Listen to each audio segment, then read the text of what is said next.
ingress and egress. To protect yourself from falling, don't carry tools or other materials in your hands while ascending or descending a ladder. Take extra time to ensure you take each step when you are going up or down a ladder, as missing a rung or step is a major cause of falls from ladders. Instead of carrying tools, boards, or other materials in your hands, use a tool belt. Install a rope and pulley system, or tie a rope around your materials and pull them up once you have reached the work surface. Ask for help to ensure you stay safe while working on a ladder. OSHA requires 3 points of contact when ascending or descending a ladder.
So forward.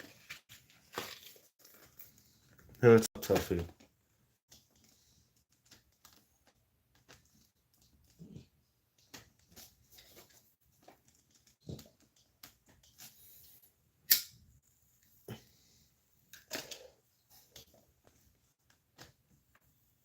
Now we will shift gears a bit and discuss both the benefits and dangers of working from scaffold systems. You can also click on the link below to be directed to the handout, Scaffold. Rule number 1. A competent person is responsible for and must be available to direct workers who are constructing or moving scaffolds. Thanks. This is a critical role that is often overlooked and not followed on many job sites. Rule number 2. Every supported scaffold and its components must support, without failure, its own weight and at least 4 times the intended load. On supported scaffolds, working platforms or decks must be planked close to guardrails. In addition, planks up to 10 feet long must not extend beyond a scaffold support at least 6 inches, but not more than 12 inches. If planks are greater than 10 feet long, inspections of new and existing scaffolds is required daily. Inspections of supported scaffolds must include the evaluation of all metal components for bends, cracks, holes, This is what I'm doing all day. welding splatter. Suspended scaffolds for construction require specialized training to safely erect and to use. The platform of a suspended scaffold must be at least 18 inches wide. Each rope used to suspend the scaffold must OSHA requires that all workers have fall protection when working on suspended scaffolds that are 10 feet or more above the ground. Both a guardrail and a personal fall arrest. Lifelines must be tied back to a structural anchorage capable of withstanding 5,000 pounds of dead weight per person. Unless a qualified person has certified a connection point is adequate, attaching your lifeline to a guardrail, a standpipe, or other piping systems typically will not meet the 5,000 I could have been a better requirement. narrator It is than this unsafe. guy. Counterweights must be able to resist at least 4 times the tipping moment, and they must be made of materials that cannot be easily dislocated. No sand, no water, no rolls of roofing. OSHA requires safe scaffold access for employees who work in suspended scaffold systems. Employers are required to provide a safe means of access to the scaffold when a platform is more than 2 feet above of normal access, or when you need to step across more Hey, than 14 Margaret. inches to get on the platform. Lack of training is one of the most cited OSHA violations, and OSHA requires specialized training for all scaffold workers. All workers must be trained on how to use the scaffold and how to recognize hazards. Do you recognize any fall hazards in this photo? No. Oh yeah, right here. Right here. Right here. Right here. Right here. Right there. Come on.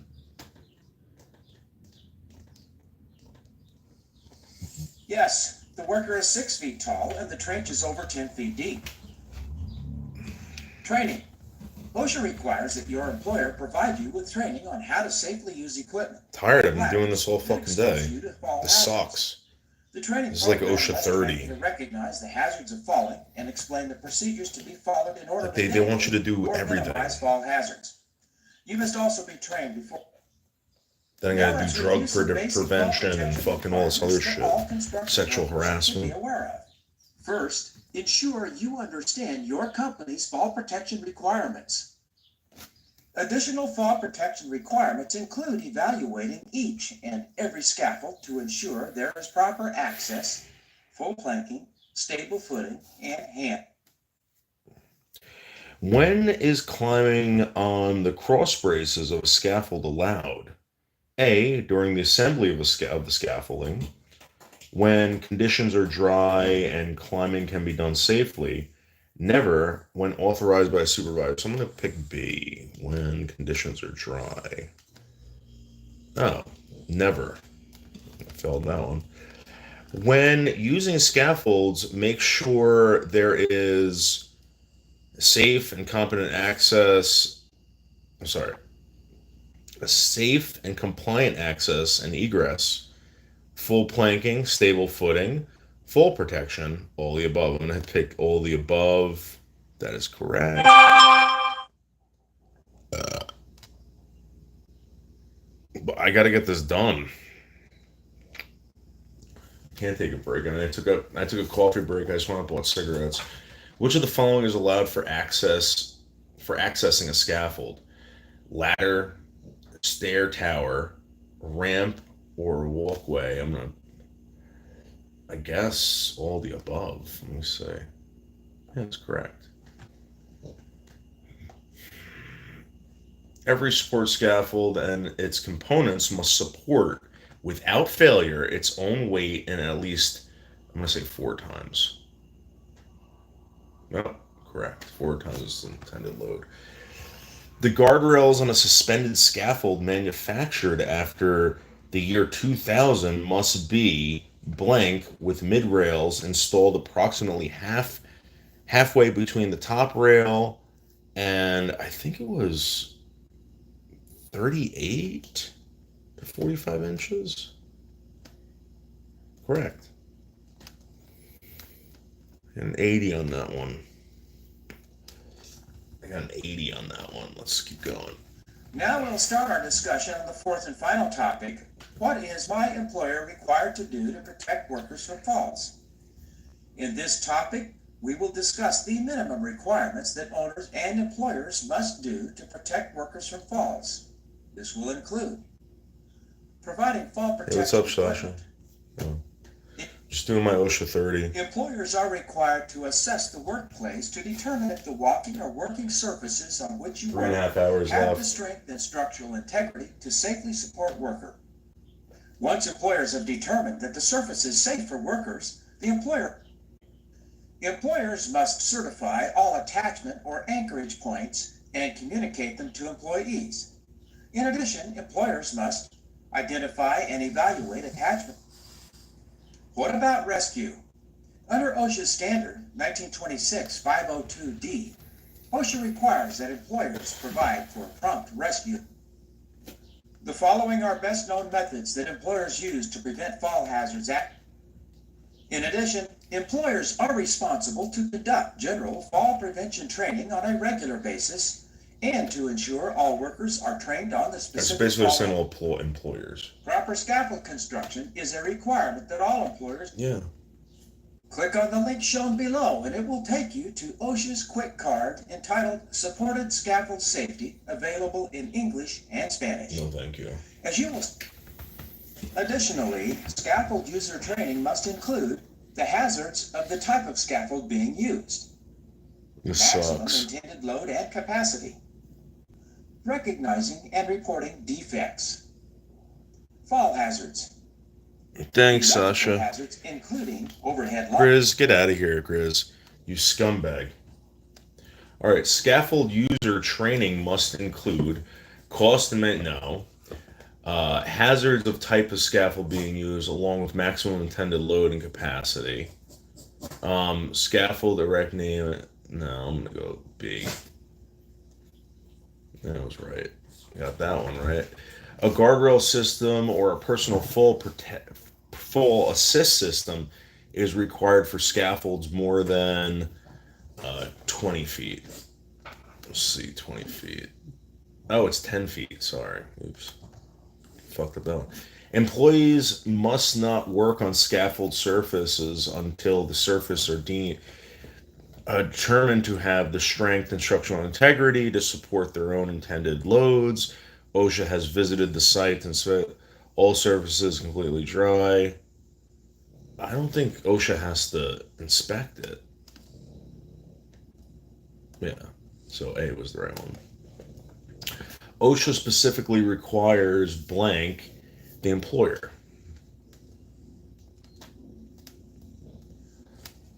Correct. Got a 75 on that one. I got a 75. Hey, Rick.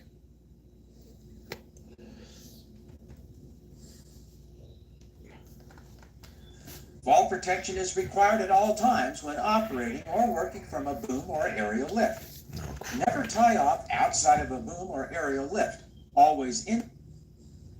Personal fall arrest systems, PFAS. PFAS consists of full body harness, lanyard, and an anchorage system. Snap hook and carabiners must be of the locking type with a self-closing, self-locking keeper which remains closed and locked until unlocked and pressed open for.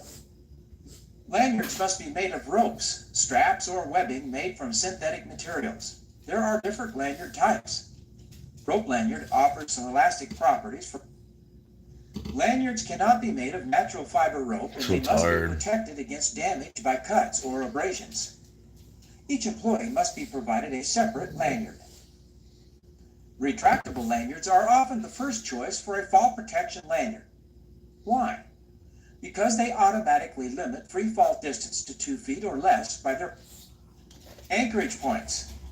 Anchorages used for attachment of personal fall arrest equipment shall be independent of any anchorage being used to support or suspend platforms and capable of supporting at least. Why does OSHA require 5,000-pound rated anchorage points? Because an average 200-pound person falls 6 feet in 0.6 seconds. During that fall, the total force generated after falling just 6 feet is 2,400 pounds. This is not rated for 5,000 pounds, not even 500 pounds. This is an actual photo, and reality is that someone, somewhere, is connecting their lanyard to a fire sprinkler pipe, drain pipe, 2x4, electrical conduit. Lifelines are suspended vertically or straight up and down and are connected to rated anchorage points to ensure stability. The minimum tensile strength is 5,000 pounds and requires a separate lifeline for each worker. The device is used to connect to a horizontal lifeline. Horizontal lifeline shall be designed, installed, and used under the supervision of a qualified person as part of a complete personal fall arrest system which maintains. Positioning systems typically consist of a full body harness and a positioning device that allow workers to position themselves to work in vertical situations. It allows work. Restraint systems are designed to prevent the wearer from ever reaching a fall hazard. The anchorage point must be equal to or greater than 3,000 pounds and designed by a deceleration device, means any mechanism such as a rope grab, rib stitched lanyard, specially woven lanyard, tearing or deforming lanyard, automatic.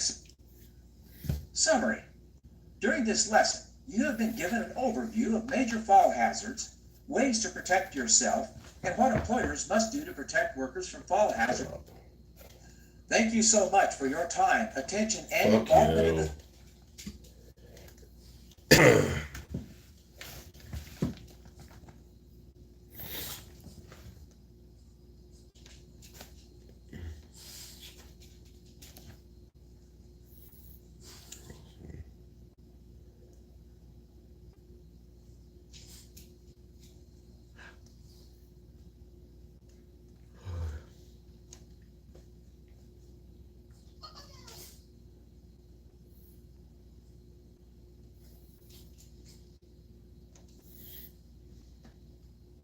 Ooh. Oops.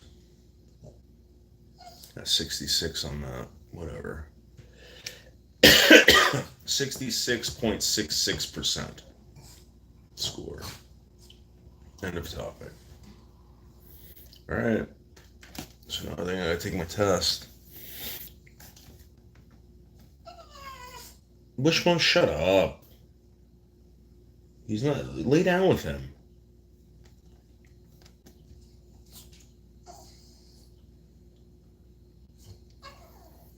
Wishbone, stop. Leave him You alone. have now completed the coursework on this topic. OSHA requires you to successfully pass an exam covering this material at this time. You will have 3 opportunities to pass this exam, and a passing score is 70%. Exam. How many workers can work off one lanyard? 1.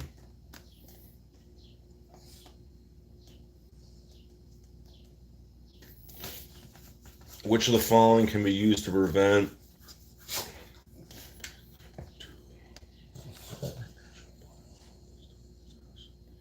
safety audits for work procedures?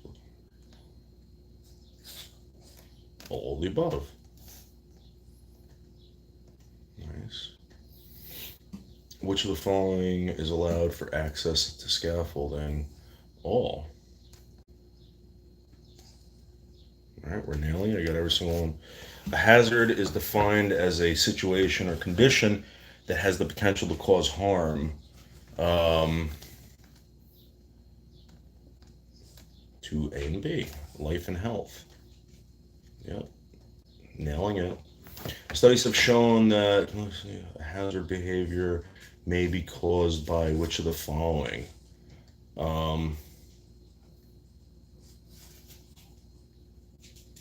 Repetition of work, unsafe acts, and management on evaluating. Let's do all of the above. Correct. All right, we're nailing them, guys. Horizontal lifelines should be designed as slow revision of qualified person. Let's do that. Correct. We're nailing them, guys. I think I get 100 on this. Every supported scaffold is supported with failure its own weight plus 4 times. We're gonna nail this, guys. It's correct. Must be safely cleared for scaffold as soon as possible to ice and snow.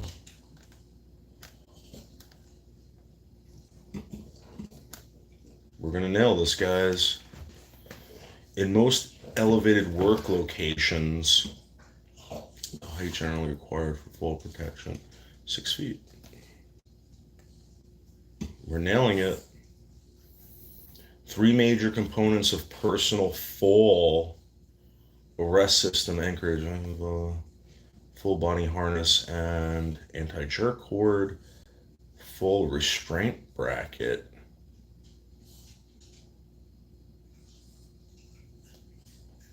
Let's do B. I don't know if this is it. Got it. Nailed it. God, I think I'm going to get 100 on this one. And you saw me blast through it. Oh, look. Look. Look. 100. 100. I'm the best. I'm the best. I am the best. What do you think about that?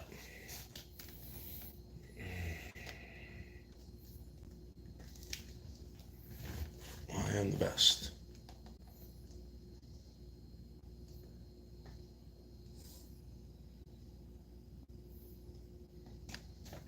Okay, electrocution hazards. Welcome to this Occupational Safety and Health Administration 30-hour construction course topic on identifying electrocution hazards and preventative measures. This lesson is part of a comprehensive collection of safety training topics that include Thanks, each Tuffy. of the OSHA-required Focus 4 hazards. These Focus 4 training topics include falls, Where did you get caught in poison or ivy? struck by, and electrocution. Where? Before we start this training module, it is important to note that there are additional online resources. Give Doritos a wrench? Didn't we give Doritos a wrench? I thought we gave Doritos a wrench. As well as become more familiar with construction safety, as well as electrocution hazards. These resources include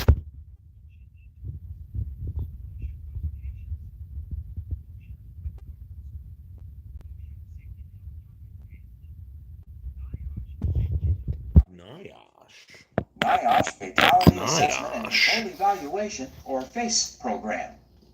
Alright, I gotta let these dogs out. Come on, boys, wanna go outside? This lesson is to provide students with information that will enable them to recognize major electrocution hazards at construction work sites.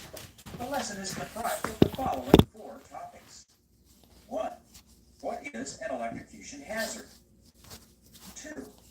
What are the major types of electrocution hazards in construction? 3. Get in the back. In the back. In the back. In the back.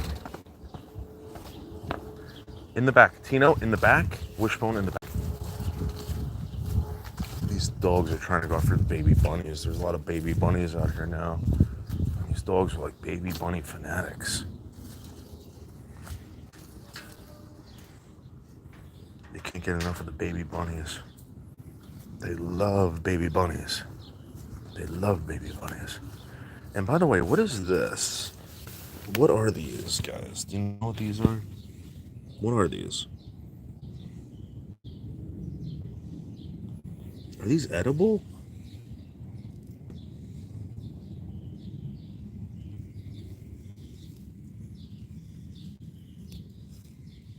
What are these?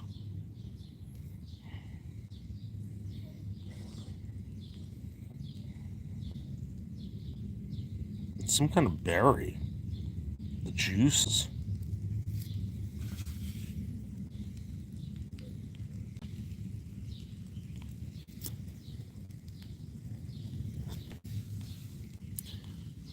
It looks like something ate them.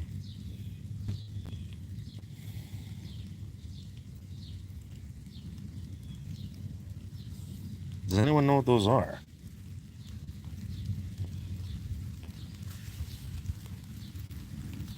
Probably poisonous, yeah. So now it's raining out here. You go poopies? Did you do the peeps and the poops? Go peeps and poops, it's raining outside. Go peepies and poos. We're gonna go under the maple tree. See if we can see all the rain. Big maple tree out here. I usually just stand under here when I want to relax. When I want to relax under the maple tree. Yeah. Ooh, that bird didn't see me. Look at these maple leaves. Look at these. Grizz, you don't have this where you live, Grizz. You don't have this, Grizz. You don't have beautiful trees like this, Grizz. With all this shade, Grizz. You don't have anything like this, Grizz. No, you don't. You don't.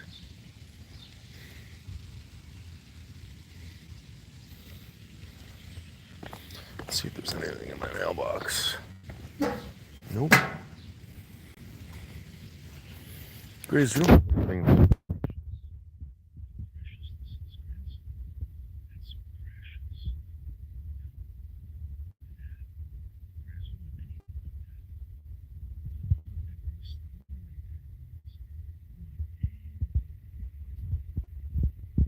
What is that in there?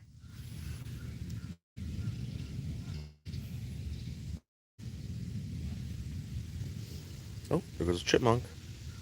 Get away from my house, chipmunk. Chipmunky?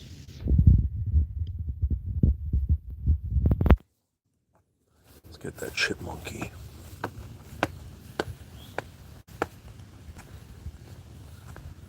That's what I call them with the dog. I tell them chipmunkies.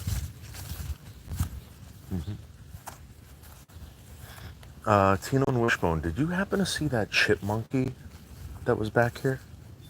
Tino? Wishbone? Did you see all the chipmunkies? There's chipmunkies out here. All right. Wishbone, come here. Come here.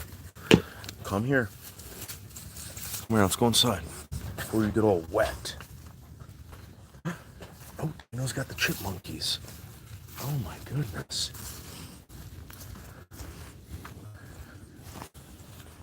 Tino? Inside the crib. Daddy's gotta finish his tests.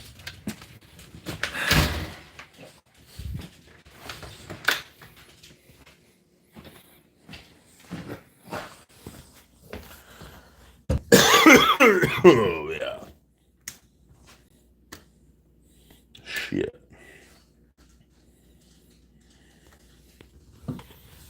Upon completion of this training session, the student will be able Training to sessions. 1. Identify electrocution hazards. Shit. 2.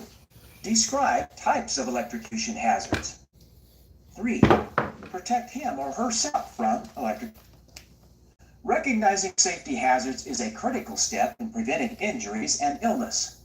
Well, what does a hazard look like? By definition, a hazard is any situation. Before we get much further in this course, let's test your ability to recognize some common electrical hazards found on many construction sites that could cause a worker to be electrocuted. Take a close look at each of these photos. Photo number 1 shows an electrical connection in standing water, exposing everyone walking by to an electrocution hazard. Photo number 2 depicts an electrical drain relief and must be repaired to prevent further damage and exposure to electrocution hazards. Photo number 3 highlights improper routing of an electrical cord over the sharp edges of an angle iron fall protection support. Once the insulation is damaged, an electrocution hazard exists. Photo number 4 also depicts improper routing and securing of temporary electrical cables. Fall protection systems should never be used to support electrical cables, as one bad cable can electrify the entire fall protection system. Also, never use conductive tiebacks such as the wire shown in photo number 4 Boys, come on. to secure Eat electrical cables. Eat it.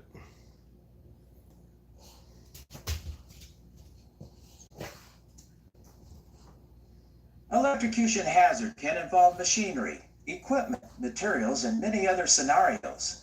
Some are very obvious and easy to detect, like an exposed arcing wire. Others are theoretical hazards that have the potential to create great harm, but are not obvious hazards.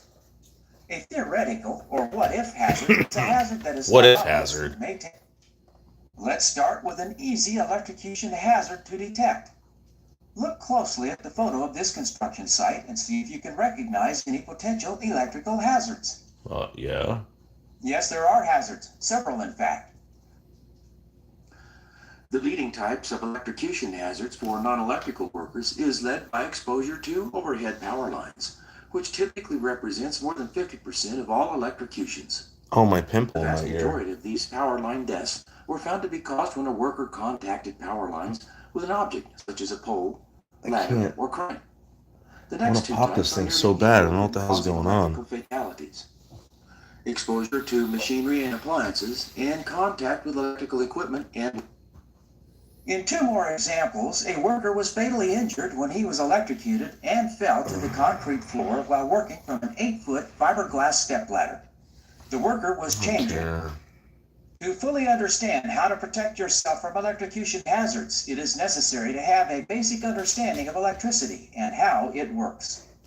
In the next few screens, current travels through electrical conductors or wires, and its pressure is measured in volts, while its flow, its volume or intensity, is measured in amps. Controlling electricity will travel only in a completed circuit and will always travel in the path of least resistance.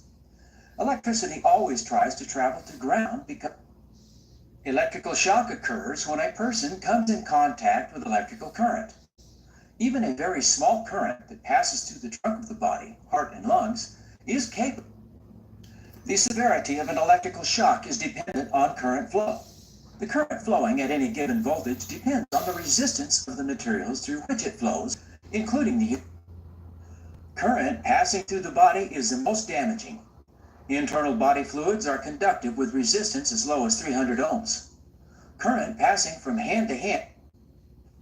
The effect that electricity has on the human body is measured in milliamps or thousandths of an amp. At 1 milliamp, the shock is barely noticeable, and click on the icon to open a PDF that discusses wire size and ampacity or ability to carry current. Study this guide before moving to the next screen. What? Fuck you.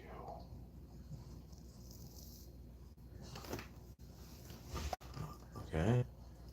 X out of this. We go next.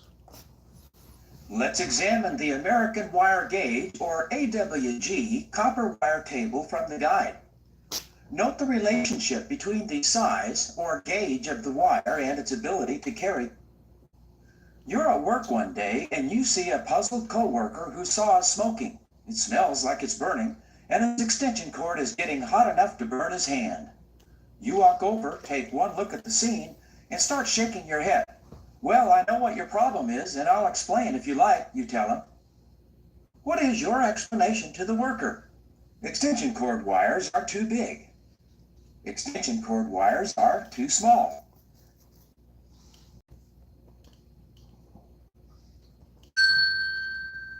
The wires in your extension.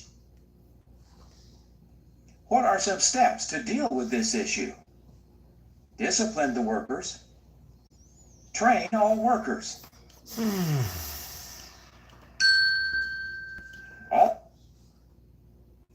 What is the best way to correct the problem?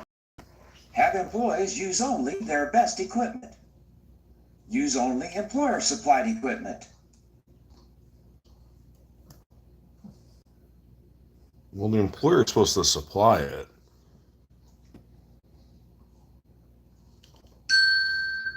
Ideally, the employer should supply all necessary electric. Yeah. What electrical hazard or hazards can you detect in this photo? Identify three. As you notice, the three-pronged electric. Now that we have discussed electrocution hazards and the properties of electricity, we will now focus on the most common hazards associated with electricity in general. Electrical hazards can be found almost everywhere. There are 6 basic hazard categories that result from exposure to uncontrolled electrical energy. If you can remember the acronym of Be Safe, that's B for burns, That guy's got finger got E for fried. electrocution, S for shock, A for arc Cooked. flash. The B in Be Safe stands for burns. A burn is the most common injury from exposure to electrical current. Electrical burns are classified into 3 main types and include electrical. The E in Be Safe stands for electrocution. Electrocution results when a human is exposed to a lethal amount of electrical energy. The S in Be Safe stands for shock. Shock results when the body becomes part of the electrical circuit. Current enters the body at one point and leaves at another. The A in Be Safe stands for arc flash or blast. An arc flash is the sudden release of electrical energy through the air when a high voltage gap exists, and an arc flash can be spontaneous or result from inadvertently bridging electrical contacts with a conducting object. Other causes may include dropped tools or. The F in Be Safe stands for fire. Most electrical distribution fires result from problems with fixed wiring, such as faulty electrical outlets and. The second E in Be Safe stands for explosions. Thank you, Safi. An explosion can occur when electricity ignites an explosive You're right about mixture of that. material in the air. You're right about that. Note that although. What electrical hazard or hazards can you detect in this photo? Oh my God, come on. That made me fucking... Yes, spliced electrical. As a useful guide, click on the link to view, download, and if possible. According to OSHA, what does the term electrocution mean? It means death.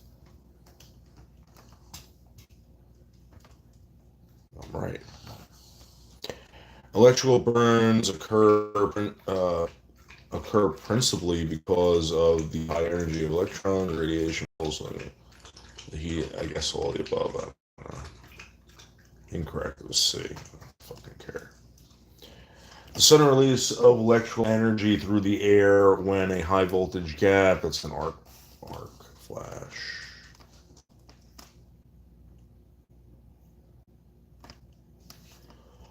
The A in be safe stands for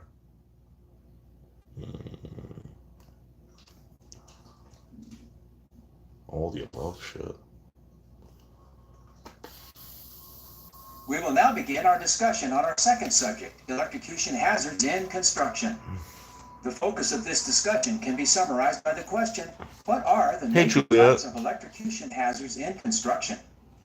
The following three categories of electrocution hazards in construction account for the majority of any overhead wire shall be considered energized unless the person owning such line or operating officials of the electric utility supplying the line certifies that it is not energized and it has been visibly grounded and tested.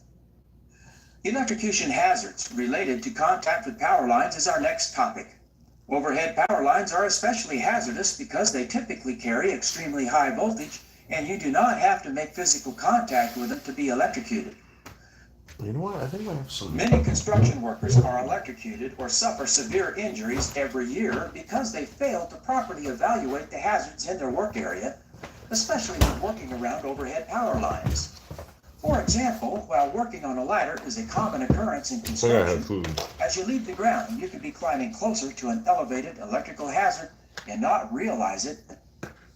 There are OSHA standards that specify minimum safe distances during the operation of cranes and derricks. Cranes and associated rigging must stay at least 20. Always maintain a safe distance from overhead power lines. While staying as far away as possible from power lines is always the best option, sometimes working around power lines is unavoidable. Some power lines may have protective covering or coat. Let's take another look at find and fix hazards. Do you see any electrical hazards in this photo? Roll your cursor over the photo to reveal the hazard.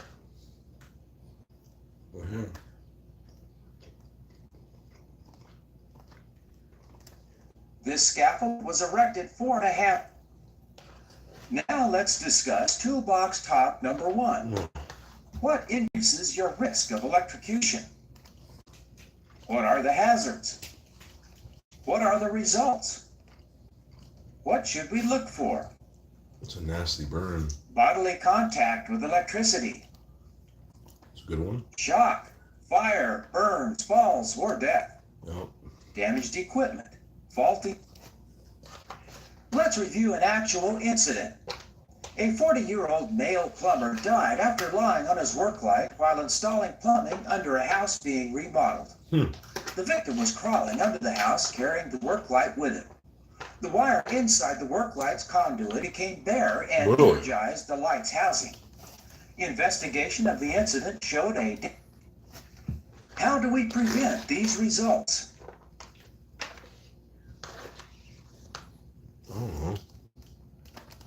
Inspect all electrical equipment before use. Use GFCI with all power tools. Use intact and properly rated cords. That is the correct AWG. Now let's take a look at an actual site. What factors increase your chance of being electrocuted? Bodily contact with electricity. Click on the link to view one of OSHA's fatal facts describing a real fatal injury. As we learn about this incident, consider what could have been done to prevent this incident and what should be done to. OSHA issued one citation for 2 alleged serious violations of its construction standards. Had these standards been adhered to, the fatality should have been prevented. 3 incident. Again, click on the link to view one of OSHA's fatal facts describing another real fatal injury. As we learn about this incident, consider what could have been done. Click on that. OSHA cited the company for 2 serious violations and 1 other than serious violation of its construction standards.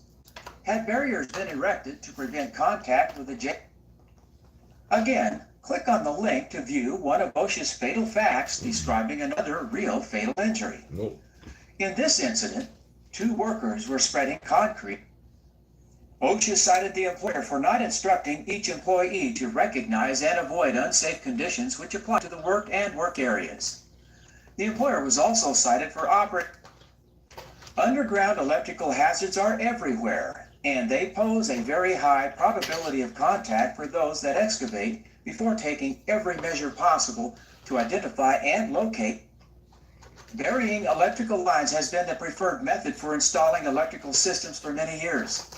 Trenching and excavation are very common on a job site as well, but don't mix well with buried lines.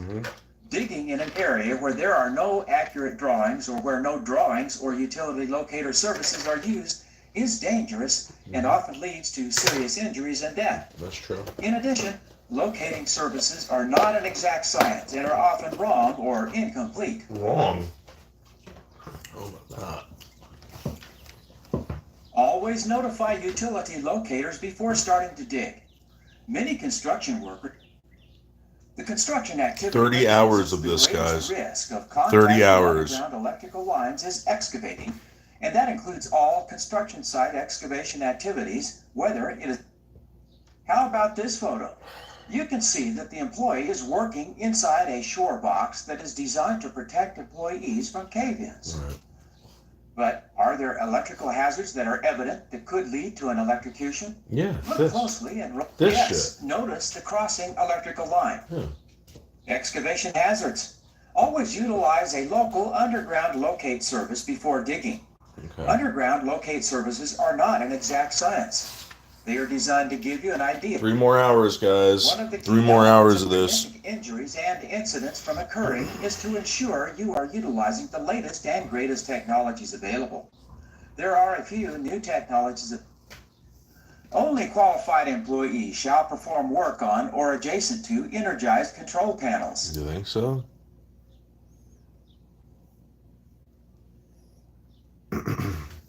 If the circuit breakers or fuses are too big, high current rating for the wires they are supposed to protect, and overload in the circuit will not be detected and the current will not be shut off. Experiencing wet conditions is a common occurrence in most construction activities. Whether the wet conditions were generated due to weather or plumbing leaks, the hazards associated with working with electricity where water is present are the same. Water is a conductor of electricity, which means electricity will flow through water extremely rapidly and with great effect. Always ensure that you plan your work and mitigate any additional hazards that wet conditions present. You think? For example, always use a GFCI in line with. Excellent, thank you. A damaged tool may not be grounded properly, so the housing of the tool may be energized, causing you to receive a shock. Improperly grounded metal switch plates and ceiling lights are especially hazardous Mark. in wet conditions. 30 fucking If you hours. touch a live electrical component with an uninsulated hand tool, you are more likely. Temporary electrical distribution systems and devices shall be checked and found acceptable for polarity, ground continuity, and ground resistance before initial use and before use 30 after fucking modification. hours. OSHA standards require the use of either GFCIs or an Assured Equipment Grounding AEG program on construction sites with temporary power. Use of GFCIs is the preferred method. The vertical clearance of temporary wiring for circuits carrying 600 volts or less shall be 10 feet above finished grade, sidewalks, or from any platform. 12 feet or. When using a utility locate service to identify underground utilities, which of the following is true? The latest locate technology doesn't make mistakes. That's not true. Ground penetrating GPR can pinpoint the location of utilities within inches. Backhoe operators can feel now. Locating underground utilities is not an exact science. Let's do that. Is it D? Yeah, correct. New and improved tools and technologies exist that help prevent inadvertent shock and electrocution hazards with underground energized utilities, including non-conductive tools, non-conductive backhoes, ground penetrating radar, underground 3D imaging, all the above. Let's do all the above. I don't fucking know. That's correct. Overhead power lines carry extremely high voltage. Which of the following is also true about overhead power lines? Physical contact does not need to be made to cause electrocution. Burns and falls from elevations are also hazards. That's true. That's true. Cranes are not the only equipment that are. That's true. I think all these are true. All the above. Yeah. What type of ladder is best to use when working around electrical systems? A ladder made of conductive material? No. A ladder made of non-conductive material? Yeah. Any ladder, just be careful not now. No ladder, use a metal scaffold instead. I'm gonna go B. It's correct. I'm gonna nail 100 on this. Got 100. Taking the time to plan safety into your daily work routine is the best way to help ensure you go home every day to your loved ones. Working safely with electricity should always be a first consideration since it is always around us, and we often take electrical safety for granted until experiencing a shock or use ground fault circuit interrupters, GFCIs, 3 more hours, electrical Todd. hazards. A GFCI is a ground fault circuit interrupter that is designed to protect people from severe and some. A classic example of the GFCI at work. An old drill that has a loose bare wire inside it touching the outer metal housing is being used. With a drill plug, there are 3 types of GFCIs commonly found in the workplace. If the current remains on, these should be tested after installation and once a month by plugging in a test light or power tool and turn on, pushing the test button on the receptacle. The second type, temporary or portable GFCI. A portable GFCI is an extension cord combined with a GFCI. Yeah. It adds flexibility. Thanks. The third type of GFCI is the circuit breaker GFCI. Now let's review a case study entitled No GFCI in Use. Click on the link shown and review carefully the incident and consider how it could have been. Click on the icon to open a PDF that discusses using electrical equipment in wet locations and GFCIs. This is crazy. Study this guide before moving to the next screen. I don't want to. I'm studying this.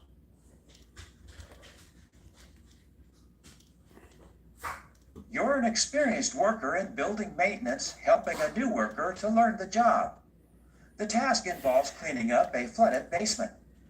The new worker has started setting up electrical cords and tools for the job. Thank you, Hold on Juliet. Let's check out the wiring first. Then you say, no, we can't do this without GFCI protection. I'll tell you why. Oh, God. What would you tell your new coworker? Click on the icon for an answer. Oh, my God. This is what I would tell the worker. You need to take extra precautions anytime you're using electrical equipment around water.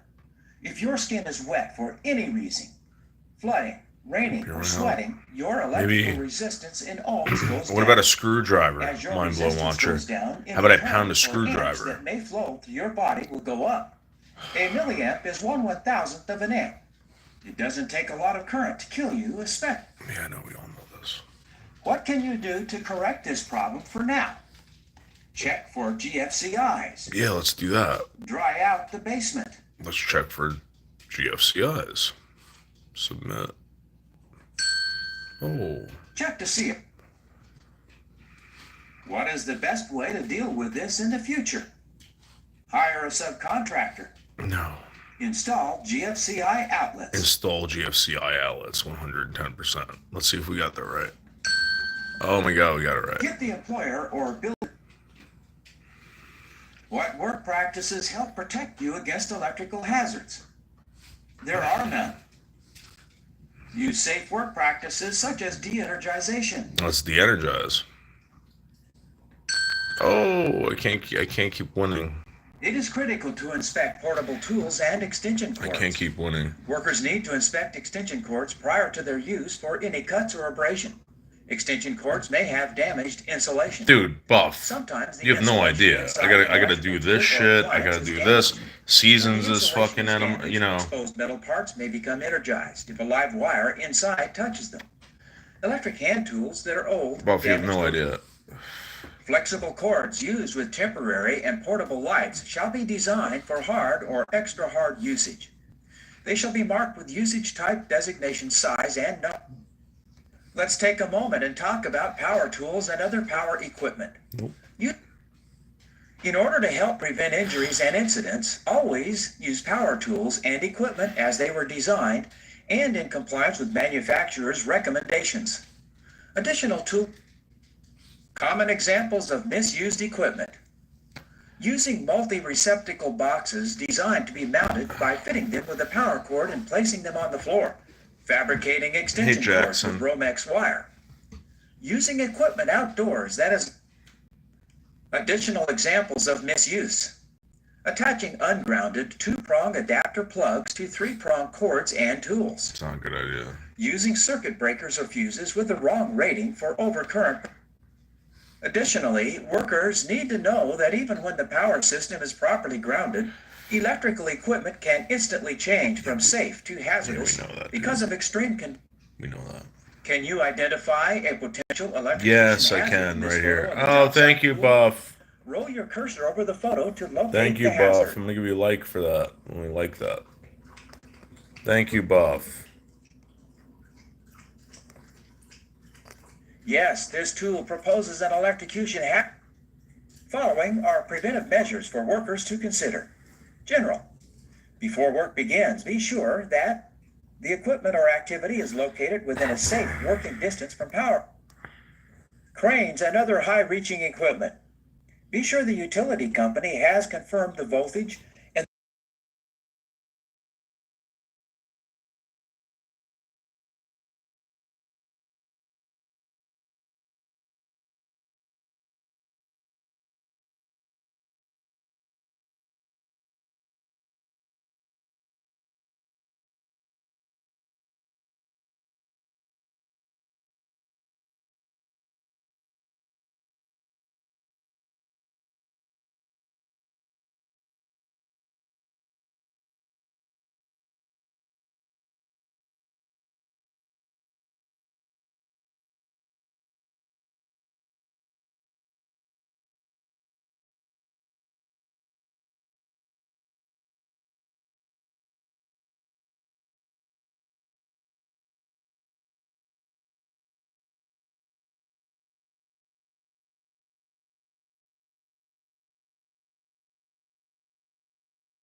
Sorry, thank you, Uber Meats. Thank you, Juliet, for even thinking about donating. Thank you so much. Thank you, guys. I'm so tired. Sorry. Sorry. Thank you so much. Oh, shit. Extension cords should be inspected prior to their use for cuts, abrasions, damages. Yes. Stretch. All the above. Yeah, all the above. Thank you. I got it correct. I'm right. Unsafe electrical equipment can be identified by which of the following: exposed electrical conductors, true; wire with bad insulation, true; underground electrical system, and what? Oh, ungrounded. Sorry, yeah, that's all the above. I was right. The blank GFCI fits into the standard electrical outlet, but the box to protect against ground faults. What? The non-conductive?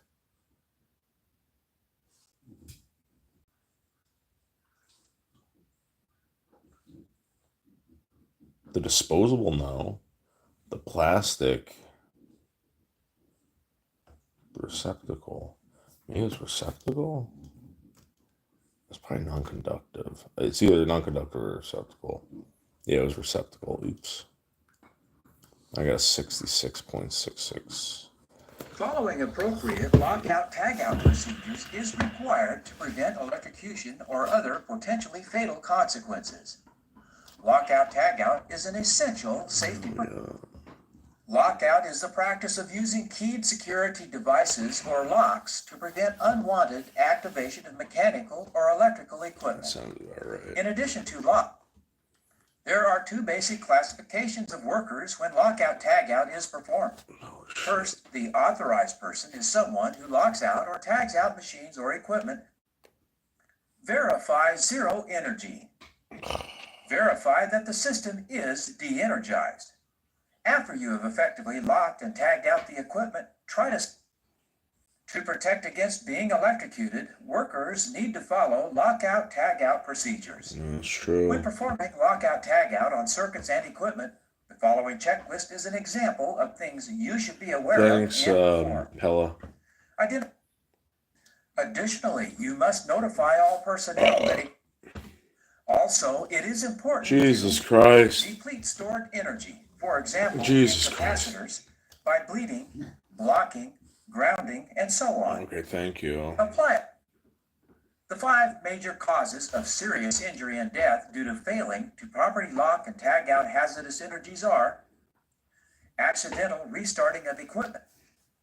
Use barricades to prevent or limit access to work areas with uninsulated energized conductors or circuit parts. Use safety signs, safety symbols, or Take a close look at this photo and see if you can readily identify any electrocution hazards. Roll your cursor over the photo to locate the hazard. I just did this. Yes, there are hazards. Only qualified persons may work on electric circuit parts or equipment that has not been de-energized. Such persons must be capable of working safely on energized circuits. Now let's review a case study relative to locking and tagging of circuits. Open up the link. Dude, why is Season saying that I'm getting blowjobs in my car or having sex in my car? That's 100% P. That's P. Oops. All right, the purpose of lockout tagout checklist is to help identify a source of hazard. Identify backup energy sources. Identify all shutoffs of each energy source found. The purpose of lockout tagout checklist is to help identify. Yeah, so I guess it's all the above. Yeah, that's true. Lockout tagger refers to a process for locking tools and equipment. Now, a process to eliminate the chance of unauthorized access to critical areas. A process that is designed to protect workers by controlling hazardous energies. Let's do that. Correct. They need 100 on this one. For lockout tagout to be effective, all energy sources must be isolated in the off position. Zero energy must be verified, and each worker must apply an individual lock to the locking device. The key for each person's lock is kept within the person's supervisor, the person's foreman, the person's safety representative, the person applying a lock.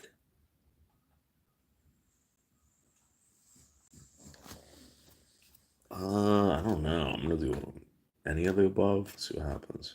It's D. Another 6.6. Do you see any electrical hazards? Yeah. Roll your cursor over the photo to locate the hazards. Right here, motherfucker. Conductors entering boxes. Improper use of extension and flexible cords. Major hazards. The normal wear and tear on extension and flexible cords can loosen or expose This is wires, incredible. creating a hazardous condition. Cords that are, because they are exposed, flexible, and unsecured, flexible cords are more susceptible to damage than fixed wiring. Yeah. Hazards are created when cords and cord connectors, receptacles, and cord and plug connected equipment are Hey Jay, how are you? How's your boyfriend? boyfriend? To reduce hazards, flexible cords must connect to devices and to fittings in ways that prevent tension at joints and terminal screws. A flexible cord may be damaged by door or window edges, staples and fastenings. Is this a problem? Roll your cursor over the photo to locate the hazard. That is correct. You cannot repair an electrical cord when an extension or flexible cord connector is subjected to damp or wet conditions. Electric current can leak to the equipment grounding conductor and to anyone who picks up that conductor. Whenever cords are used in an inappropriate way, hazards are created. One of the most prevalent hazards found on construction sites are trip hazards. Cords should be strung overhead whenever possible. Flexible cords are used for many reasons, but many times they are used in an unsafe manner. Oh my God. Since they are flexible and often susceptible to wear, special precautions should be taken to prevent them from. You're right, Buff. Now let's look at a couple of case studies to help us understand how exposure to electrical hazards can be prevented. Open the link shown and consider how the two following accidents occurred. Now let's review incident number 2, Oh which my demonstrates God. how electrical equipment in Oh poor my condition God. can lead to an electrical hazard. An 18-year-old worker at a construction site was electrocuted. What electrical hazard or hazards can you detect in this photo? The raised section of the plug on the right side should give you a clue. Roll your cursor to reveal the hazard. You are correct. If you said, power cords in construction are very susceptible to deterioration from use, misuse, and weather. OSHA requires all cords to be protected from mechanical damage and environmental deterioration. Now let's review our third topic. How can I protect myself from electrocution hazards? Specific ways include: use ground fault circuit interrupters or GFCIs. Maintain a safe distance from overhead power lines. Inspect portable tools. What do you see in this photo? Any hazards, or do you see something that is done right? Roll your cursor over the photo to find out. Flexible cords and cables may pass. OSHA requires all power cords to be protected from mechanical damage and environmental deterioration, which includes protection from all vehicles and equipment traffic, dust, dirt, sharp, and C.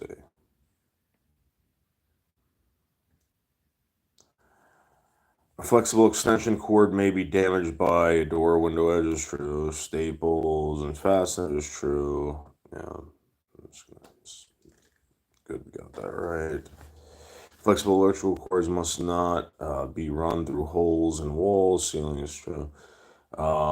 Be run through doorways. True. Must be protected at all times. True. Be hidden in wall. Must not be hidden. Wait. Must be protected at all times.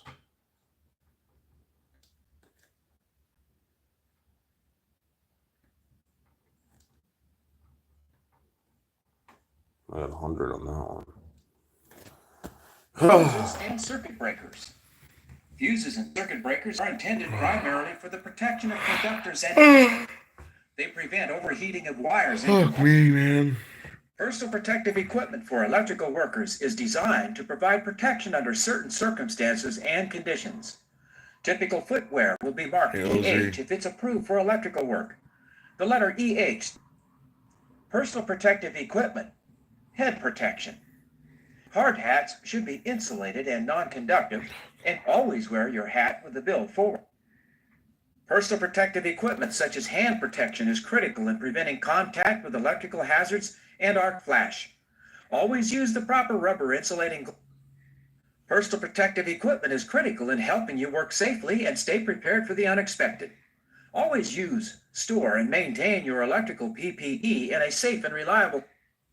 Employees and others working with electric equipment need to use safe work practices. Planning your work with others allows you to coordinate your work and take advantage of what others know about identifying and controlling hazards. It helps to identify. When working around energized electrical systems, ensure that you are not working in wet conditions or special precautions must be taken. Avoid overhead power lines at all times and ensure you know. If there is an emergency, do not panic. Remain calm. First, create a plan of action, taking into consideration the surrounding area and your personal safety. Next, your only option may be to contact emergency services, All right, especially when Carlos. there are unsafe conditions or when someone has been injured. Call 911 or your facility's emergency number immediately. You want me to call you now, Do not touch Carlos? someone undergoing electrical shock. Instead, try to safely turn Call off the you source now. of electricity. Otherwise, use something made of a non-conductive material to move the victim away from the.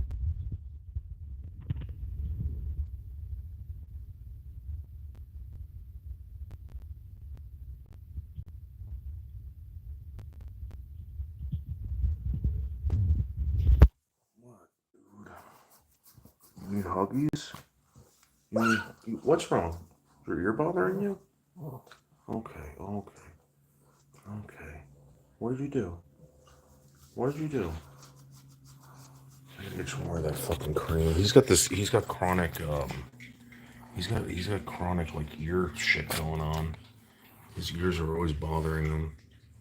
I get this cream that I put in his ears. This whatever the fuck it is. Okay, Bob.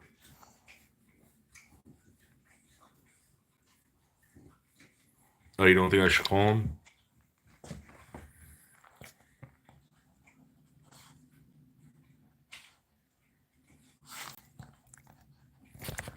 Yeah, it's Tino the Boston.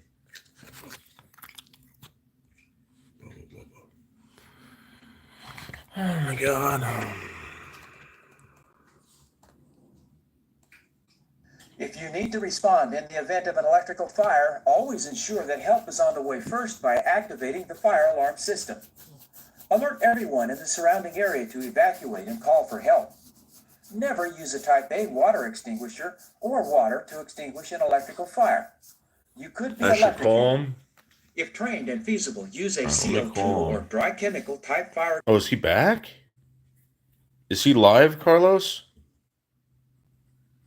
I left him a fart message, Carlos. I farted into the phone. Carlos. I farted into the phone. Alright, I gotta end this. Guys. Oh, I'll see you later. I gotta go fucking walk around a little bit. Bye.